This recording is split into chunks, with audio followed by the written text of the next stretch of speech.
시청자 여러분 안녕하십니까. 이제 아마도 우리 시청자 여러분들께서요 저녁 식사를 맛있게 하실 것 같은데, 식사 다 하시고 나서 제 방송 들어주시면 고맙겠습니다. 빠르게 중요한 뉴스를 제가 전해드리고 있습니다. 내일 오전 11시에요 이제 새로운 청와대 집무실이 최종 결정이 됩니다. 윤석열 당선인이 금융연수원에 있는 별관에서 회견을 연다 공식 발표를 했습니다. 그래서 이미 예고해 드린 대로요 인수일 출범한 이후에 여는 첫 번째 공식 기자회견입니다. 물론 이 대변인실에서 발표한 내용을 보면 회견 내용이 뭐다 이렇게 알리지는 않았지만은요 청와대 이전과 관련된 입장 발표가 유력하다 이런 보도가 나오고 있어요. 그래서 오늘 또 오전 11시부터 무려 2시간 동안요 용산 청사하고요 그 다음에 광화문 외교부 청사 차례로 답사를 해서 이 부처로부터 업무 보고를 받았고, 국방부의 경우에는요 이 서욱 장관이 직접 나와서 보고를 했고, 그리고 외교부의 경우에는요 이 최종문 차관이 보고를 했다.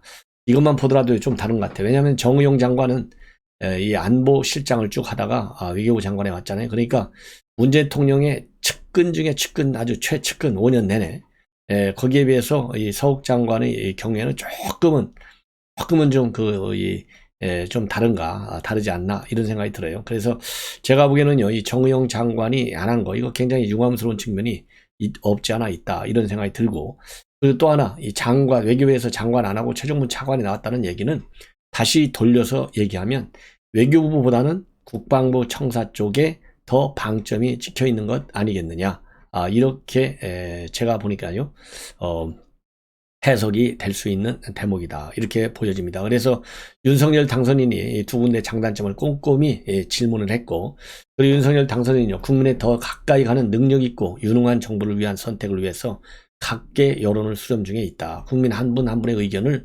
소중하게 듣겠다라는 입장을 김은희 대변인이 오늘 답사 후에 밝혔습니다. 그래서 내일 이렇게 국민에게 직접 대통령 당선인이 발표한다는 얘기는 그만큼 이 사안의 굉장히 중요성을, 그리고 이 민감성을 알기 때문에 국민 설득에 직접 당선이 나선다 이런 의미가 있는 것 같습니다. 자, 다음에는요 이 선관위, 그야말로 이 노정희 선관위원장이 그만둬야 되는 거 아니겠어요? 그래서 그동안에 대한변협에서도 사표 내고 나가라, 그리고 전국 선관위 상임위원단에서 17명이 마찬가지로 사퇴하고 나가라 이렇게 입장을 내놨지만요 사퇴를 거부했어요. 대신에 뭐라고 했느냐, 6월 1일 지방선거를 철저히 준비하겠다. 그래서 이번 투표 부실 관리와 관련된 문제, 이 간부들을 경질하겠다라는 입장을 발표한 바 있습니다. 그러니까 이 뻔뻔스럽기가요 조국보다 더하면 더했지 덜한 것 같지가 않아요. 자, 그래서 오늘 전격적으로 내부 이 글을 올렸어요. 신속한 조직 안정화와 지방선거 완벽 관리를 위한 조치, 이런 공지의 글에서 이 주무부처 이 간부인 선거정책실장, 선거국장을 교체한다. 그리고 이들의 후임 인사는 21일에 이루어질 것으로 그렇게 알려지고 있습니다. 자, 이렇게 하다 보니까요 지금 선관위 내부가 아주 지금 난리가 났어요. 이 최고 책임자인 노정희 위원장이 적반하장식으로 실무자 잘못을 따져 묻는 격이다, 강하게 반발을 하고 있습니다. 그리고 우리 국민의힘의 김기현 원내대표도요 노 위원장이 잠시 버틴다고 해서 계속 버텨지지 않을 것이다. 순리를 역행하면 더 큰 화만 불러일으킨다는 점을 잊지 말아라. 이렇게 요구를 하고 있는데요. 자, 여기에 대해서요 이 민주당 하나하나 얼마나 감싸고 도는 이런 민주당이요 6월 1일 지방선거에서 다시 한번 제대로 우리가 심판을 해줘야 합니다. 민주당 행안 의원들 지금 현재 21일 날 그러니까 이제 월요일이죠. 행안위를 열어서 이번 부실투표 문제, 그리고 인사 문제와 관해서 선관위 보고를 받을 예정으로 있는데, 노정희 위원장의 참석 여부는 지금 불확실하다 이렇게 되어 있는데요. 노정희 위원장 반드시 참석시키십시오. 참석 안 하면 국민의원들 아예 회의를 보이콧 선언하라, 이렇게 좀 강경 입장을 내놔야 될 것 같습니다. 자, 그래서 우리 국민의힘에서는 노정희 사퇴를 강력히 요구하니까요 민주당의 행안위원들은 뭐라고 얘기하느냐, 이거 선관위 업무 마비시키는 것이다. 이게 선관위 업무를 마비시키는 것입니까? 행정에는요 민주정치의 핵심 중에 하나는 자기가 한 행정에 대해서는 끝까지 책임지는 것이 바로 자유민주주의 정치의 원칙의 1번이에요. 왜? 주권 재민의 원칙인 아주 가장 가장 기본 중에 기본 아니에요. 주권 재민이라는 것은 책임지는 정치의 일환이 이게 책임 정치가 핵심이 아니겠습니까? 따라서 이 선관위원장 이번에 사퇴하라 요구하라는 것은 책임 정치에 부합하는 우리 국민의힘 입장이 지극히 당연한 것이다. 그런데 이거를 갖다가 선관위 업무를 마비시키는 것이다. 이렇게 역공을 하고 있는 거 옳지 않습니다. 선관위 업무를 정상화시키려면 선거관리, 이 어마어마하게 중요한 대선에서 말이죠. 더군다나 사전투표에서 충분히 예견됐던 그런 혼란상인데 막지 못한 거, 책임을 지는 것이 선관위 업무를 마비시킨 게 아니라 정상화시키는 가장 중요한 출발점이다. 이렇게 저는 비판을 하고 싶습니다. 그래서 오늘 이 선관위의 민주당 행안위원들이 뭐라고 했냐면 선거관리위원회의 정치적 중립을 훼손하는 행위는 중단하라. 이런 제목의 성명을 내놨어요. 자, 그래서 사퇴 요구는 업무를 마비시키는 것이다. 예. 그리고 위원장이 사퇴하면 일반 위원으로 검증된 임시위원장이 선관위를 대표하는 문제가 발생해서 책임성 논란이 발생하고 재적위원 6명으로 된 선관위원회 회의는 개의와 의사결정이 불가능할 수 있는 등 지방선거 준비에 막대한 차질이 발생한다. 이렇게 정말 아주 궤변을 내놓고 있어요. 그러면서 선관위는 정치적 중립이 생명인데 현재 선관위의 정치적 중립을 훼손하는 시도다. 그리고 선관위 전체를 사퇴를 가지고 이제 흔들려고 있다 그러는데요. 자, 선관위 정치적 중립을 누가 먼저 해쳤어요? 조혜주 같은 사람 앉혀갖고, 그리고 이 노정이 이런 이 좌파 판사를 앉혀서 선거관리준비위원회의 중립성을 먼저 해야 한 장본인은 바로 문재인 여권이 아니겠습니까? 자, 그래서 제가 보기에는요, 이러한 민주당 의원들의 이 반대 입장은 한치도 우리가 이해할 수 있는 부분이 없다라고 저는 판단이 됩니다. 자, 그래서요, 이 노정이 끝까지 사퇴 압박을 가야 되겠다라는 말씀을 드립니다. 이번에는요, 윤석열 인수위에 서울시에서 누가 가나가 굉장히 중요하지 않습니까?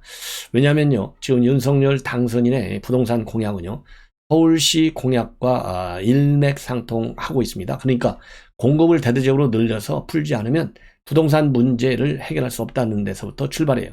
그러니까 현 문재인 정권은 규제를 통해서 부동산 가격을 안정시키겠다는 건데 이게 완전히 실패했잖아요. 그러니까 부동산 때문에 현 정권은 정권을 내놨다. 이렇게 해도 과언이 아니에요.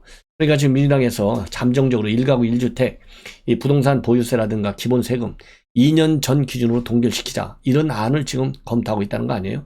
그만큼 이 부동산 민심이 지방선거에 있어서도 굉장히 중요합니다.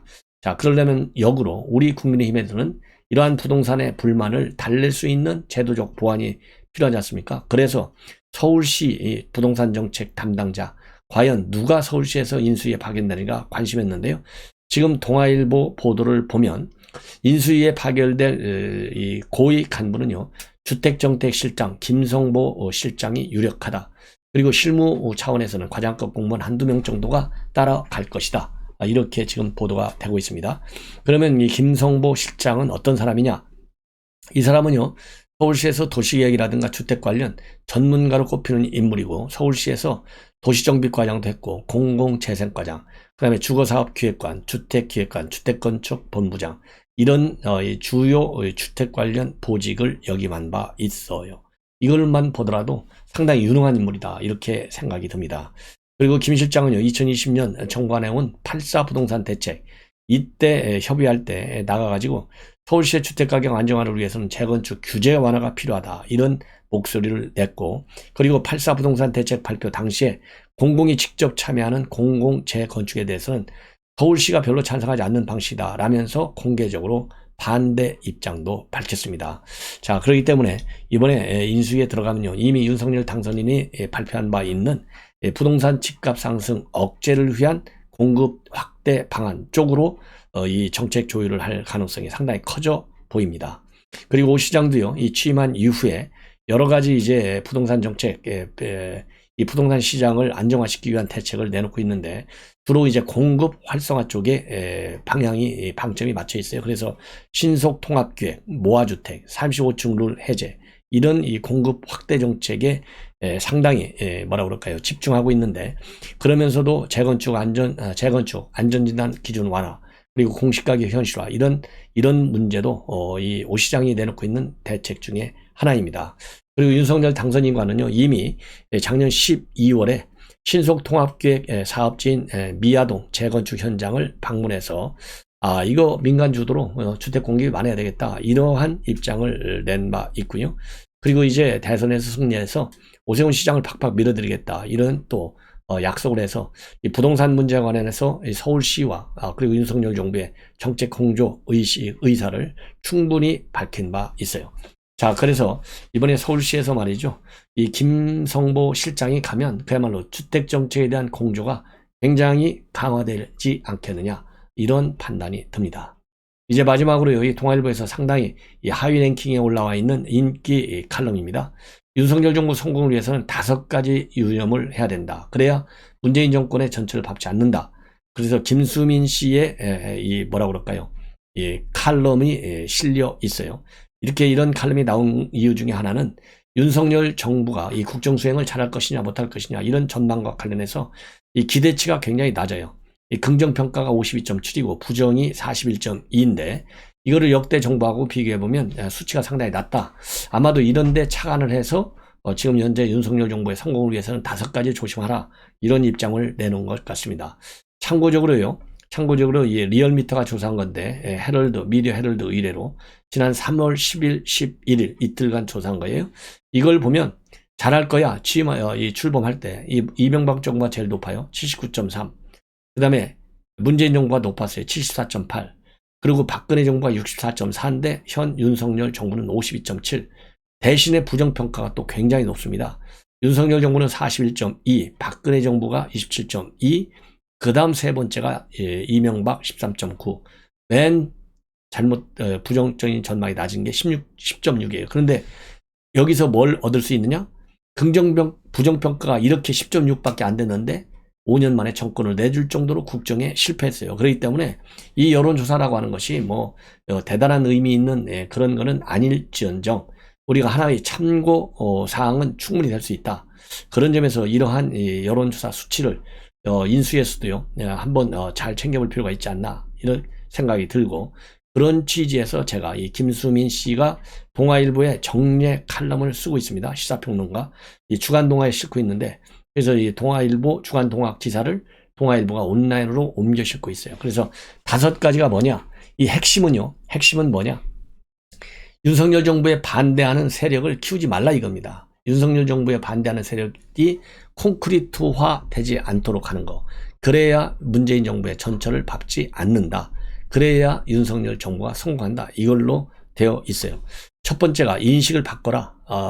윤석열 당선인부터 인식을 바꾸랍니다. 어떤 인식이냐? 강성 발언. 윤석열 당선인이 선거 중반에서 굉장히 강성 발언을 했는데, 예컨대 민주당은 좌파 혁명 세력이다, 이런 공세. 혁명이 생기긴 했냐? 생기지도 않았다는 겁니다. 그리고 또 언론 노조는 민주당의 천병이다, 이것도 좀 잘못됐다는 겁니다. 그래서 이러한 과격한 뭐라고 그럴까요? 워딩과 인식부터 바꾸라는 거죠. 두 번째로는요, 이번에 대선에서 불거진 후보자들과 관련된 의혹, 이거를 공명정대하게 처리하라.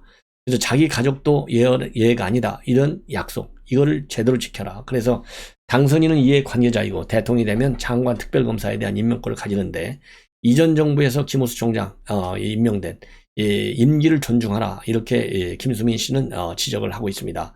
자, 그리고 세 번째는요, 뭐냐면 당선인과 국민의힘은 인위적 정계 개편 시나리오를 갖지 말아라.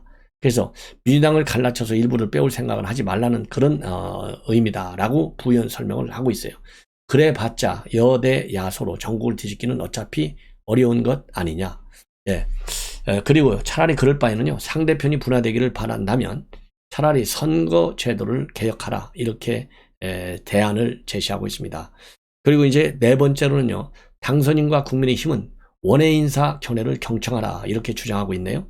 뭐냐면 2020년 총선에서요, 국민의힘 계열 정당이 최악의 성적을 받아들였는데, 현역 의원들은 당선되기 수월했던 지역에서 당선한 사람들이고, 지금 국민의힘에 무엇이 부족한지 가장 잘 알고 당을 쇄신하려는 의지가 가장 큰 사람들이 바로 누구냐?